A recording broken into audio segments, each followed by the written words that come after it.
Alright guys, today we're going to install a UTV Crap billet intake filter adapter as well as a uni filter. First we can go over a couple of things you're going to need. You're going to need to have a drill, whether it be corded or cordless, a 3-inch hole saw, you're going to need a 15-30 seconds drill bit, a little 2-inch extension, an 11mm socket, a ratchet, 11mm wrench, a small flathead screwdriver, a 3 and a 4mm Allen wrench, as well as a foam filter oil of your choice. We here at UTV Crap like KAL-GARD, so I'm going to use KAL-GARD today to go ahead and show you how we're going to do this.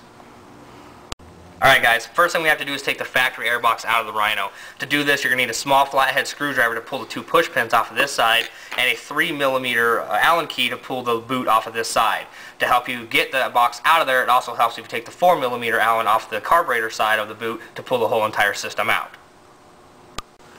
Okay, now that we have the factory airbox out, what we're going to have to do is drill out the factory flange that your factory boot bolts up to, so that way you can add the billet adapter into the factory airbox. You're going to have to use a 3-inch hole saw. You can also use a Dremel or something else of the sort to get the flange to get cut out. Now after you go ahead and drill that out, take the billet adapter and place it on the outside of the box to mark your holes that you're going to drill for your mounting hardware. It is a 15/64 drill bit that we use to go ahead and attach the hardware to the box.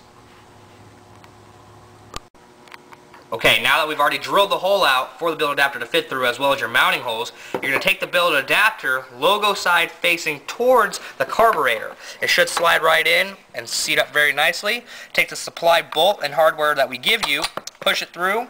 You can go ahead and finger tighten it at first just to get it started.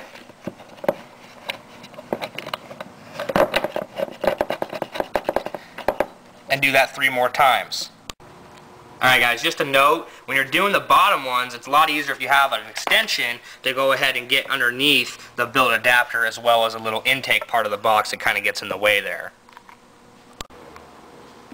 Now that you've bolted your billet adapter into your factory airbox, now the last step basically is just oiling your air filter and installing it onto the billet adapter inside the box. Drop it in, push it on.